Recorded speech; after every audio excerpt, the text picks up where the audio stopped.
Good morning, afternoon, or evening, folks, and welcome to Cast of All Trades, the show where we talk about developing skills, exploring ideas, and following curiosity. My name's Orion, and in this episode, I talk about how I believe everything is a skill and share my guide on how you can get better at almost everything because of this belief. I generally use this framework in writing my first book, making my first musical instrument, and even making this podcast. So, without further ado, let's get into it.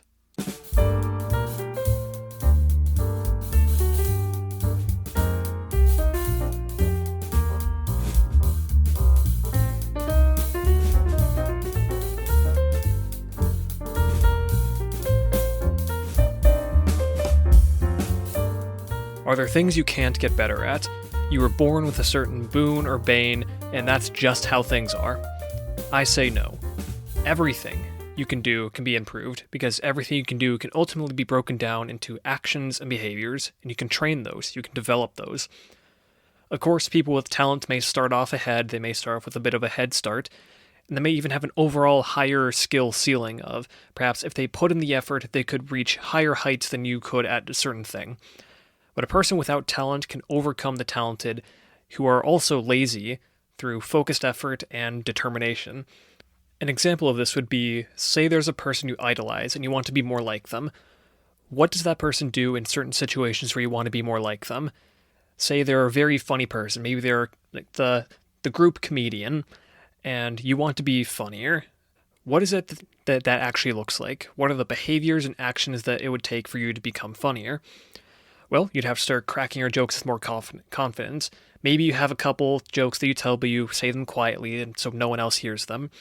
You'll also want to think about how quick your retorts are. Are you on the ball, ready to give a quick quip at the drop of a hat? Or are you kind of slow to pick things up and you're thinking back on things later and you think, oh, dang it, I should have said this in that situation. Oh well, etc. Well, if you focus on these skills and you break them down into something that you can actually work on and improve, perhaps you'll become the new funny guy of the group. So what does this framework look like in practice? What is this framework to get better at almost everything? As always, you have to start with the end in mind. Identify your target outcome. There's a couple ways that you can do this. I like to break it down into two main results. You can either get some sort of tangible evidence that you've done the thing, or you can get some certain reaction result, something like that. So let's start with the tangible evidence. This could be getting a certificate, such as getting a coding certificate from doing an online course, or completing a project, such as crafting your dream woodworking project. You have the physical thing in front of you. You can look back at that every time and think to yourself, yes, I did that thing. Here's the physical proof that I did that thing. Next, let's look at the getting a certain reaction or result. For a guy dating, it might be getting a woman's phone number. That's a reaction or result that he really wants. It could be getting a job promotion at a job that you really want. Perhaps it's being able to do X at a satisfactory level, such as playing a certain piece on the piano at a certain level, where you say, yes, that is my goal, I have attained it. Starting with the end in mind, identifying your target outcome. As we're looking at these target outcomes, it's also important for us to think about, why do you want to develop in this way? Why is it that you want this result in particular? This doesn't have to be some deep, world-shaking why, but to really know why you're doing something will really help you when times get tough. As Friedrich Nietzsche said, he who has a strong why can endure almost anyhow, meaning if you have a strong enough why, you can work through anything to get through, to finish and accomplish whatever it is that you're trying to do. So, to figure out your own why, consider this. What are you running towards and what are you running from? What is the goal that you want to achieve, and what is it that you're afraid of happening if you don't achieve it? That's one thing that I like to do to try to figure out my why. Once you have your end goal and your whys figured out, let's figure out where you're starting from, because if you don't know where you're starting, it's hard to figure out how you're going to get there. Let's take an honest evaluation of ourselves and where we're actually at. For this, it can be helpful to get input from someone else to know actually how good you are at doing a thing. For example, you might think to yourself, yes, I'm an amazing pianist, I'm going to go become a professional musician. But when you talk to your family who's actually listening to you practice and you get real, honest feedback from them, you find out, wait a second, I just think I'm a rock star. I'm not quite there yet. I'm really at maybe beginner intermediate level. To get outside input can be very helpful, especially if you're facing the whole Dunning-Kruger effect, where you get so good at a thing, or you think you're so good at a thing, but really you're just at the very beginning. So, once you have your starting place figured out, let's move on to making a plan and finding resources. Starting off with resources. These could be books, courses, tutors, friends, people who can hold you accountable, really anything that will help you hone your skills. I find books and courses to be very helpful for me. For other people, friends, tutors, teachers, whatever might be very helpful for them. I'm very self-motivated, so the resources I need tend to be much more self-directed than, say, a standard class might be. But for different skills, different resources will be more helpful. Choose your resources carefully and don't take too long to choose. What I mean by this is don't get stuck in analysis paralysis. Do a little research to see what learning methods seem to be most effective for people for learning this skill. Go find those resources and get going. You don't want to be stuck trying to get the most perfect resources possible. You don't want to say, I'll start after watching one more YouTube video or after reading one more book or after doing XYZ. Then you'll start. No. Set a deadline ahead of time to decide, I'm going to start on this day or at this time or after I've done X amount of research for X amount of time. Then I'm going to do the thing and then follow through on that. You don't have to be perfect when you're starting. The fact alone that you're starting is so much more important than if you're perfect at it whatsoever, because oftentimes people don't start. So many people want to write books, so many people want to become professional, like best-selling authors, but very few people actually put pencil to paper to start writing their first words because they want to be perfect. The fact is, you're not going to be perfect on your first shot. That's the point. So get started with what imperfect knowledge you have, and we'll work from there. Based on your research and your resources, make a plan that you believe will be effective and that you can actually follow through on. Part of this plan should include metrics. This is the ruler that you're going to use to measure your progress on developing your skills and becoming better at doing a certain thing or becoming a certain person. If you don't have metrics, something to measure your progress against, you're less likely to attain the outcome you desire. But don't just have metrics based on outcomes and results. You also want to have metrics based on your input of things. So, two different kinds of metrics. Input metrics and output metrics. You need both to be effective. How many days have you practiced for 30 minutes? Input. Are you meaningfully doing better at X? Output. How much time have you dedicated to focus practice on learning a foreign language? Input. How many words do you know in that language that you can actually use? Output. You want to have both input and output, because by having both, you can see how effective your inputs are. If you aren't getting the output you want after a certain amount of time, then perhaps your inputs are incorrect. So you have your plan figured out. What next? Once you have your plan, you have to do everything in your power to execute it. Execute your plan ruthlessly. What I mean by that is you have to do everything in your power to stick to your plan. Do everything you can to remove obstacles, to remove distractions, make it easy to pick up. I've mentioned this a couple times, but say you're trying to write your first book. Most people will never write the first words to their manuscript because they get distracted. They never actually make time to do the thing. What you can do is try to remove obstacles and distractions.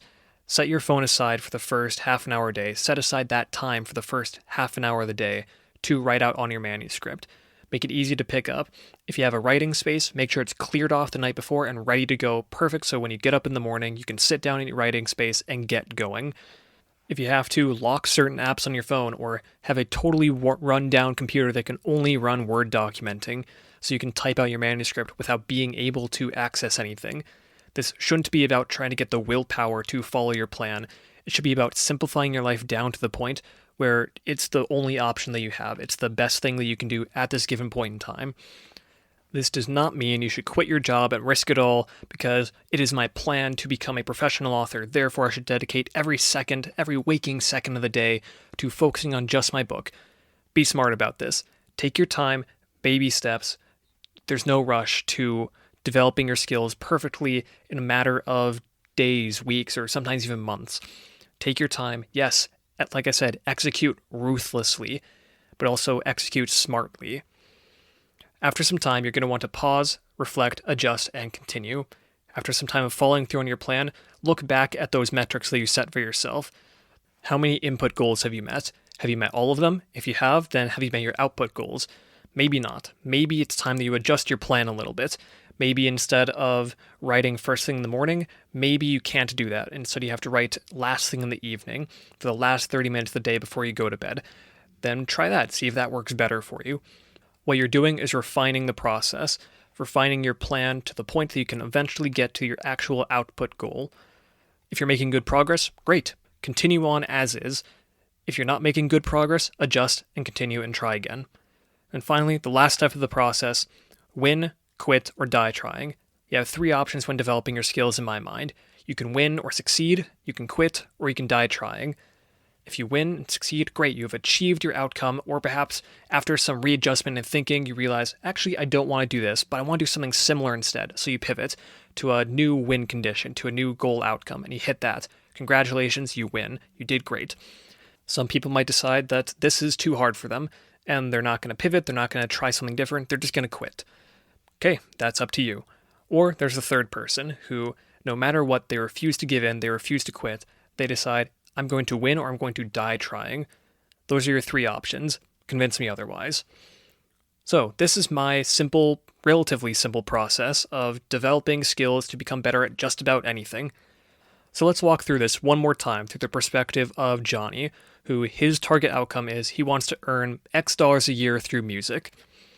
Where is he starting from? Let's say Johnny is an absolute beginner. He knows nothing, but he wants to be a professional guitarist and singer, a one-man band of sorts. Great. That's his target outcome. He wants to earn X dollars per year through music by being a one-man band, guitarist, singer, songwriter, whatever. But he's starting from zero. He knows nothing. He's going to do some research to figure out, okay, what does it take to earn X dollars a year through music? What he finds out is that most musicians don't make a living off of just being good at music. What he learns is that in order to be a professional musician, he needs to be pretty good at music. He needs to be good at instruments, composition, vocals, mixing and mastering, live performances, being good at certain genres or subgenres. But he doesn't only have to be pretty good at music, he also has to be pretty good at marketing, being able to grow an audience from scratch, working on social media, working on other marketing tactics, working on networking, booking gigs, both for your own or perhaps if you want to play as a support player in another band, and more. There's all these skills that he needs to develop to become a professional musician, to earn X dollars per year as a musician. He learns this and decides, okay, I'm going to tackle these skills individually and perhaps figures out a plan for each. Decides I'm going to do YouTube lessons to learn basic guitar, going to focus on these genres. I'll start growing a social media audience on YouTube or Twitch by streaming or sharing his music as he's practicing and growing, connecting with his audience directly through that by replying to comments as he goes. Networking, he'll attend more music festivals and attend places where aspiring musicians are going, etc. Now that he's done this research and has a pretty good idea of how to learn guitar, how to become better at singing, songwriting, marketing, all this stuff, he decides on some metrics he's going to use to judge his progress. First, some inputs. Perhaps that's going to be time spent practicing, number of posts made, number of songs written, number of emails sent to venues trying to book gigs, or number of open mic nights attended where he's performing. Then the output might be the number of followers on a certain social media platform, the number of gigs performed, the number of partnerships done, and the direct income from his music. Those are his direct input and output metrics that he's going to use to determine his progress. Next, he executes his plan. He practices playing for 30 minutes a day, Monday through Friday, and then perhaps live streams his music practice on YouTube and Twitch every weekend when he has off of work. He writes a song every day, no matter how good or bad it is, he just keeps on writing. To practice, he produces a bunch of songs. A lot of them suck, but a couple of them start getting pretty good. Then, once he has 1 or 2 that he thinks, okay, these are pretty good, these are my best work so far, he learns how to play them, and he starts attending local open mic nights. At this time, he decides it's time to pause, reflect, adjust, and continue. After a year of this, Johnny's become a better musician and has a local following that likes his music. He doesn't earn a lot from it, but he earns a little bit of extra pocket change every now and then on the side. He decides, you know what? I like this. I don't want to get a ton bigger. I don't want to make this my life because I'm enjoying this so far. So he decides that he's satisfied with what he's doing and he's going to pivot his direction. He decides, I want to just maintain this, maybe continue to grow locally, but generally I don't want to make a crap ton of money through music because then I might start to hate it. So we finally get to the end. Win, quit, or die trying. While Johnny's original goal was to earn X from his music, instead he's now earning Y because he pivoted and decided, you know what, I like this more. I'd still call this a win because he pivoted and is satisfied with his outcome. So, that's all for today. What do you think of my formula? Let me know in the comments below. If you enjoyed this episode, then please share with a friend you think would like it, or share it on social media. It would absolutely mean the world to me, and it helps the podcast grow so much. With all that said, thanks for listening. I greatly appreciate it, and I'll talk to you all later. Ciao.